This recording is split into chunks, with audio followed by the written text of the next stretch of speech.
दोस्तों, एक 32 साल की खूबसूरत लड़की सूट सलवार पहनी हुई थी और सासाराम के एक गांव में वो लड़की भीख मांगने के लिए जा रही थी। दोस्तों, उसके कंधे पर एक बहुत बड़ी गठरी थी, वो लटकी हुई थी और उसके हाथों में कटोरा था। और वो लड़की सोच रही थी कि मैं सबसे पहले किसके घर में भीख मांगने के लिए जाऊं, जहां पर मुझे भीख मिल जाए। क्योंकि दोस्तों, अक्सर उसके साथ ऐसा होता था कि वो जब भी किसी के दरवाजे पर भीख मांगने के लिए जाया करती थी तो पहली बार में लोग उसको धक्का मारकर भगा दिया करते थे और उसकी बोहनी खराब हो जाया करती थी। अब दोस्तों, यही सब सोचते सोचते वो लड़की गांव के अंदर चली जाती है और एक दरवाजे पर जाके पहुंचती है तो दरवाजे के बाहर खड़े होकर आवाज़ लगाती है। कहती है कि घर के अंदर कोई है, तो घर के अंदर से एक आवाज़ आती है और वो कहता है कि हाँ, कौन है, क्या बात है, बताओ। तब लड़की कहती है कि भैया, मैं भीख मांगने के लिए आई हूँ। तब वो लड़का कहता है कि अरे यार, तुम लोग सुबह सुबह दरवाजे पर भीख मांगने के लिए चले आते हो, चले जाओ, अभी घर पर कोई नहीं है, मेरी माँ जो है वो बाजार गई है। तभी दोस्तों वो लड़की कहती है कि भैया, आप तो घर पर हैं, आप थोड़ा सा कुछ दे दो, हमारे खाने पीने का इंतजाम हो जाएगा, क्योंकि मुझे बहुत ज़ोरों से भूख लगी हुई है, कुछ दोगे तो मैं जाकर लूँगी। अब दोस्तों वो लड़का भिखारिन के ऊपर से नीचे तक देखने लगता है और फिर उससे कहता है कि एक बात बताओ, तुम लोग भीख मांगने का काम क्यों करते हो?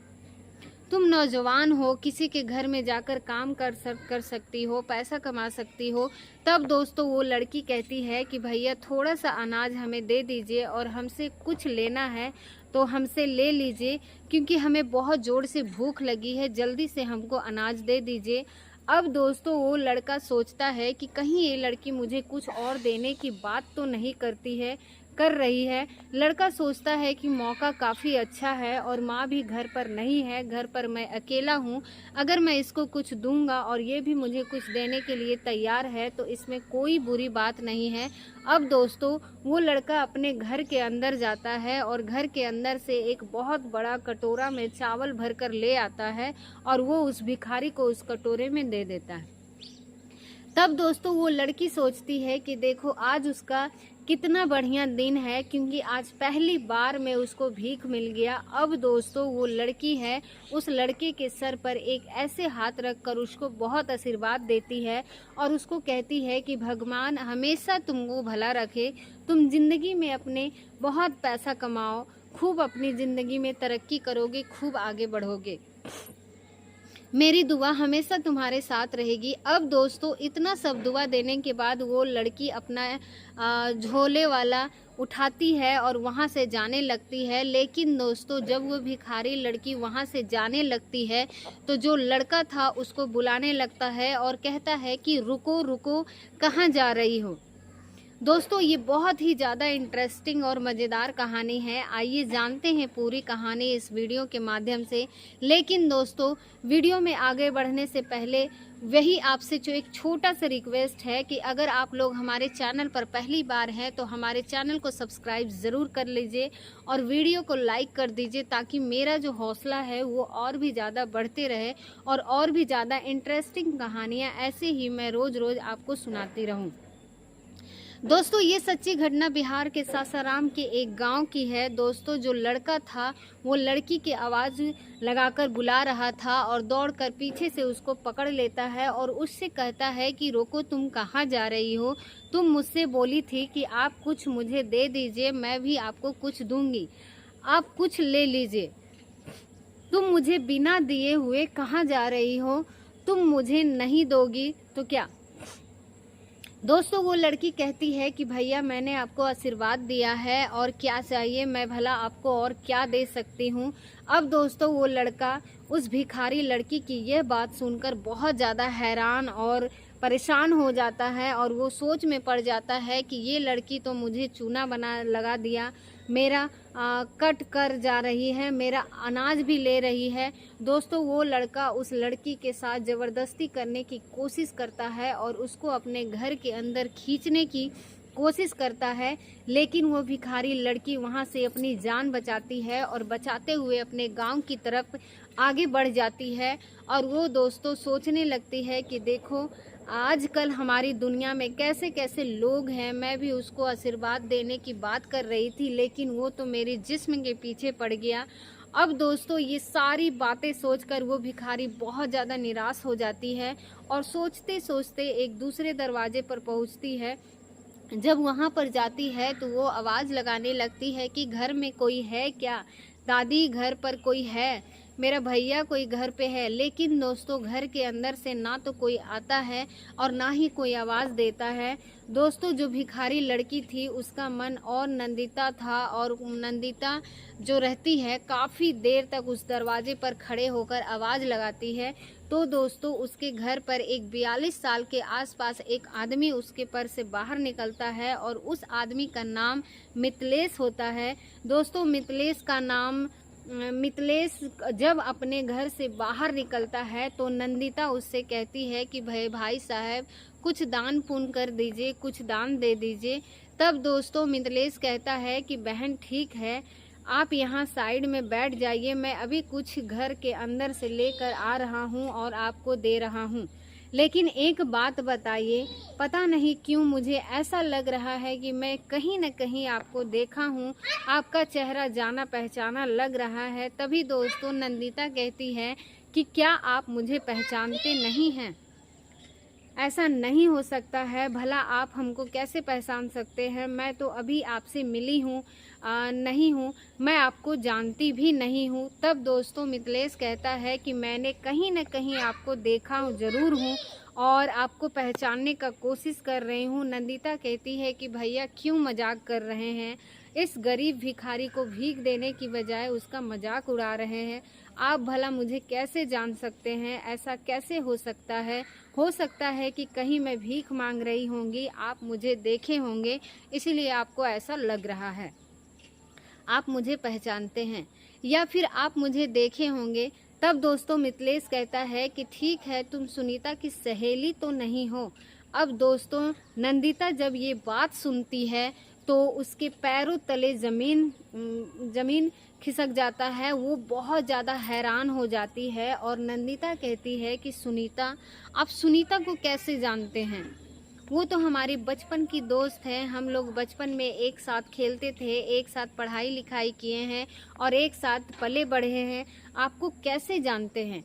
तब दोस्तों मितलेश कहता है कि सुनीता मेरी पत्नी है और मैं उसका पति हूँ, मेरा उससे शादी हुई है। अब दोस्तों ये बात जब नंदिता सुनती है ना तो वो एकदम के चौंक जाती है और वो कहती है कि आप सुनीता के पति हैं, हमको तो विश्वास ही नहीं हो रहा है। तब दोस्तों मितलेश कहता है कि अरे मैं सही बोल रहा हूँ, तभी तो मैं सोच रहा था कि मैं तुमको कैसे जानता हूँ और तुमको कब देखा हूँ, कहाँ देखा हूँ। अब जाकर मुझे ऐसा लग रहा है कि हाँ वो तो तुम उसकी सहेली हो। तब दोस्तों नंदिता कहती है कि सुनीता का पति जो है बहुत दुबला पतला था, लेकिन अब तो शरीर से तगड़े दिख रहे हैं। तब दोस्तों मितलेश कहता है कि अरे समय के हिसाब से इंसान बदलता रहता है, पहले मैं थोड़ा बहुत पतला था लेकिन खान पीन की वजह से अब मैं थोड़ा सा मोटा हो गया हूँ।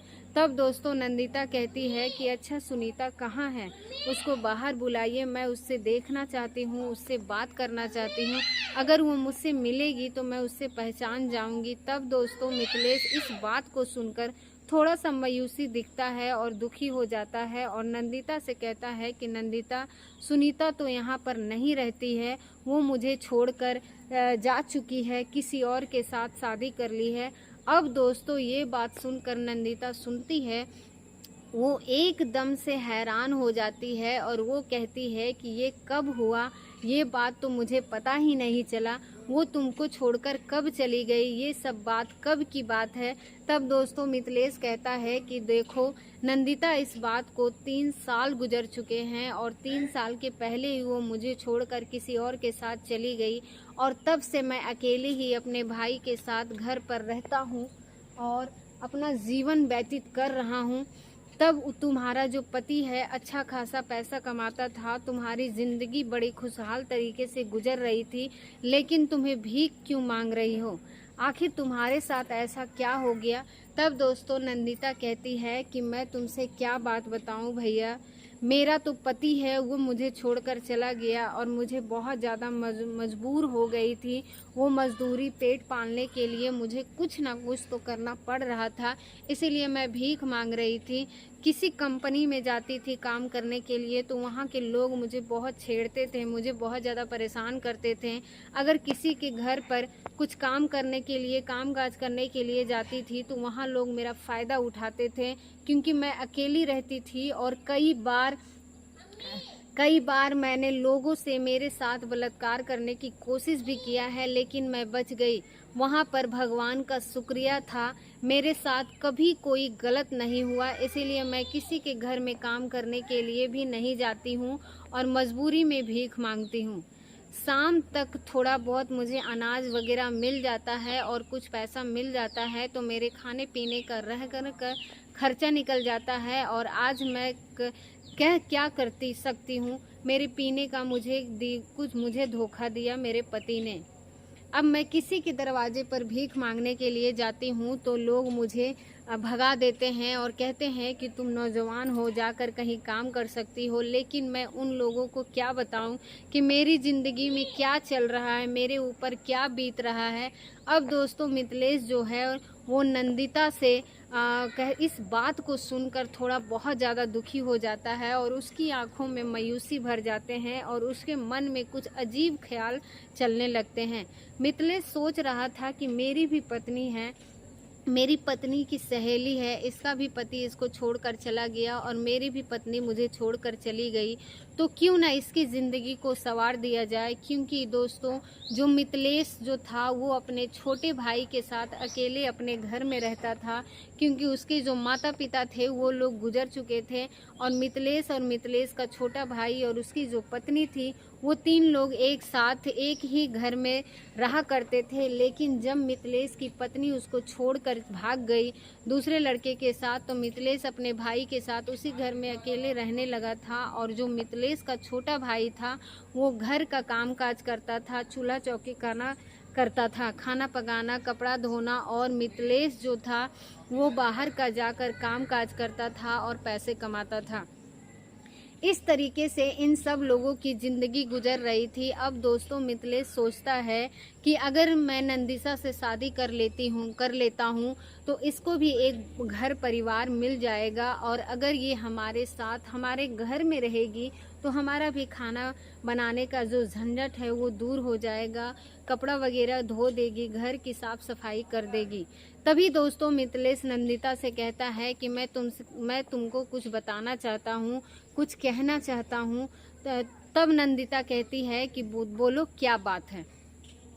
तब मिथिलेश कहता है कि तुम एक काम करो, तुम भीख मांगने का काम छोड़ दो और आज के बाद तुम कभी भी ये काम मत करना। तुम्हारी जो ज़रूरतें हैं, जो तुम्हें जो भी पैसे की ज़रूरत पड़ेगी वो सब तुम्हारी ज़िंदगी में भी पूरा हो जाएगा। तुम्हें ज़िंदगी में किसी भी चीज़ की कमी नहीं होगी, ज़रूरत नहीं पड़ेगी अगर तुम मेरी बात मानोगी। तब दोस्तों नंदिता कहती है कि हाँ बताओ क्या बात है, मैं तो चाहती हूँ कि मेरी ज़िंदगी बेहतर हो जाए। तब दोस्तों मिथिलेश कहता है कि देखो नंदिता, तुम मेरी बातों का बुरा मत मानना, तुमसे बस यही कहना चाहता हूँ कि देखो मेरी पत्नी जो थी वो मुझे छोड़कर चली गई और तुम्हारा जो पति था वो भी तुमको छोड़कर चला गया और दूसरी ही शादी कर लिया। तुम्हारे पास भी घर परिवार नहीं है और हमारे घर में भी कोई औरत नहीं है तो हमारे परिवार को संभाल सके। इसीलिए मैं चाहता हूँ कि तुम मेरे से शादी कर लो और मेरे साथ मेरे घर पर ही रहो, मुझे बहुत अच्छा लगेगा और तुम्हें भी भीख मांगने की ज़रूरत नहीं पड़ेगी और भीख मांगने से छुटकारा मिल जाएगा। अगर हम लोग इस तरह तो साथ में तुम रहोगी तो हमारा पूरा परिवार खुशहाल रहेगा, हमारी भी ज़रूरतें पूरी हो जाएगी और तुम्हारी भी जो ज़रूरतें हैं वो पूरी हो जाएगी। अब दोस्तों जो सुनीता थी इस बात को सुनकर, जो नंदिता थी इस बात को सुनकर और वो पहले से थोड़ा बहुत ज़्यादा घबरा जाती है और फिर अपने पति के बारे में सोच कर रोने लगती है। लेकिन फिर से अपनी हिम्मत से जुटाकर मिथिलेश से कहती है कि मिथिलेश, तुम्हारी जो बात है वो सही है। अगर मैं तुमसे शादी कर लूँगी, मुझे भी भीख नहीं मांगना पड़ेगा और तुम्हारे घर का काम काज मैं कर दूँगी, तो तुम्हारा भी जो काम है वो निपट जाएगा, तुम्हारी भी कुछ मदद हो जाएगी और मुझे भी एक परिवार मिल जाएगा। लेकिन बाद में अगर तुम्हारी जो पत्नी है वो अगर आ जाएगी तो तुम मुझे घर से बाहर निकाल दोगे, मुझे छोड़ दोगे। यही सब सोचकर मुझे डर लग रहा है। इसीलिए मैं चाहती हूँ कि नहीं, मैं जिस हाल में जी रही हूँ मुझे अपने ही इस हाल में छोड़ दो। तब दोस्तों मिथिलेश उससे कहता है कि देखो नंदिता, ऐसी बात नहीं है। आजकल ज़माना है कुछ ऐसा है कि लड़कियां आजकल नए नए लड़कों के साथ वक्त गुजार रही है। मेरी पत्नी भी है, अपने प्रेमी के साथ भागकर चली गई है। मुझे पता है कि मेरी पत्नी लौटकर कभी भी घर पर वापस आज नहीं आएगी, क्योंकि वो अपने प्रेमी के साथ भाग चुकी है। और अगर भविष्य में कभी वो लौटकर घर पर आएगी तो मैं उसको घर पर अपने कभी भी नहीं रखूँगा। मैं लात मारकर उसको अपने घर से बाहर निकाल दूंगा। तुम इन चीज़ों के बारे में सोचकर परेशान ना हो। अगर ऐसी कोई भविष्य में परेशानी होगी तो मैं इस चीज़ को संभाल लूँगा, तुम टेंशन ना लो। तब दोस्तों नंदिता कहती है कि ठीक है, लेकिन तुम्हारे घर के जो लोग हैं मुझे अगर घर के बाहर निकलने लगेंगे, भागने लगेंगे तो तुम क्या करोगे। तब दोस्तों मिथिलेश कहता है कि देखो, हमारे घर में हमारे सिवा कोई नहीं है। हमारा एक छोटा सा भाई है और वो भाई कोई भी विरोध नहीं करेगा, तुमको कुछ नहीं बोलेगा। मेरे माता पिता मर चुके हैं, तो मैं सिर्फ इस बात पे घर पे रहता हूँ अपने भाई के साथ, और मैं जो कहता हूँ, जो बोलता हूँ, यही सब कुछ होता है। इसीलिए तुम इधर उधर की बात मत सोचो, चुपचाप मुझसे शादी कर दो, ताकि मैं तुमको अच्छे से जानता हूँ और तुम भी मुझे अच्छे से जानती हो। हम दोनों के लिए रिश्ता बहुत अच्छा है रहेगा। अब दोस्तों इस तरीके से जो मिथिलेश थी वो नंदिता के कंधे से गठरिया को नीचे उतारता है और उसको हाथों को, जो कटोरा है उसको अपने हाथ में ले लेता है और उसको फेंक देता है, दूसरी तरफ फेंक देता है। और फिर नंदिता को अपने घर के अंदर लेकर जाता है और उससे बहुत सारी बातें करता है। लेकिन दोस्तों जब कुछ वक्त गुजरता है तब नंदिता सोचती है कि घर बहुत ज़्यादा गंदा पड़ा हुआ है, क्योंकि दोस्तों कई दिनों से उस घर की साफ सफाई नहीं हुई थी। ऐसी ही चल पंथियाँ बिखरी हुई थी। नंदिता घर के अंदर जाती है और झाड़ू लेकर और घर को चारों तरफ से झाड़ू लगाने लगती है, और मिथिलेश जो है वो छत के ऊपर जाकर बैठ जाता है। तभी दोस्तों आधे घंटे बाद मिथिलेश का छोटा भाई घर के अंदर आता है और नंदिता को देखकर बहुत ज़्यादा हैरान हो जाता है और वो सोचता है कि कहीं ये कोई चोरी वगैरह तो नहीं कर रही है। अब दोस्तों मिथिलेश का जो छोटा भाई था वो नंदिता से पूछता है कि तुम कौन हो और तुम हमारे घर पर क्या करने के लिए आई हो।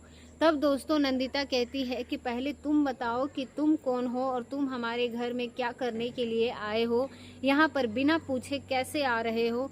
अब दोस्तों मिथिलेश का छोटा भाई है, इस बात को जानकर वो बहुत ज़्यादा हैरान हो जाती है और बहुत ज़्यादा गुस्सा, और कहता है कि तुम मेरे ही घर में आकर मुझे ही समझा रही हो। अब दोस्तों मिथिलेश का जो छोटा भाई है वो नंदिता के हाथों को पकड़ता है और खींचते हुए घर के दरवाजे से बाहर लेकर जाने लगता है।